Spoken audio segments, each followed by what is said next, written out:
Nous allons voir ici comment réaliser un ajustement affine en utilisant GeoGebra. On prend comme support l'activité 5 du livre, donc on a une série de prix en euros pour XI et un nombre de clients en fonction de ce prix en euros. Donc comme nous voyons ici, les 1, 2, 3, 4, 5, 6, 7, 8, 9 premières valeurs du tableau sont remplies là. On va rentrer la dernière, donc pour montrer comment on fait, on se met dans la zone de saisie et on rentre 40,15. Il faut faire attention avec GeoGebra, les coordonnées se rentrent, les virgules sont entre les deux coordonnées à la place du point virgule classique, et quand on a un nombre à virgule, on met un point, c'est le cas ici avec I, on voit bien 37.5 pour un 37,5. On appuie ensuite sur Entrée et le point est créé.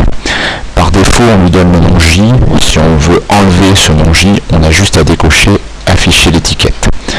On a donc une image de points dans un repère classique.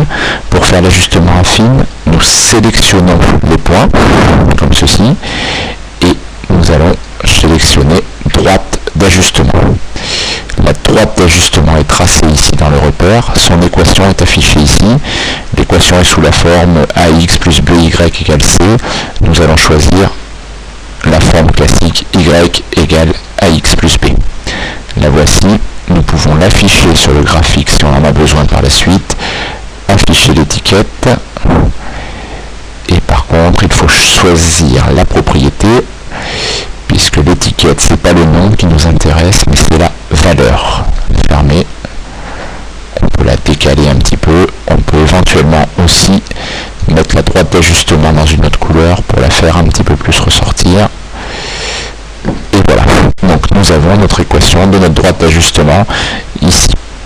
L'avantage de GeoGebra par rapport à LibreOffice Calc, c'est qu'il y a aussi possibilité d'aller placer le point G sur cette droite. Il suffit de définir ses coordonnées ici et ça le placera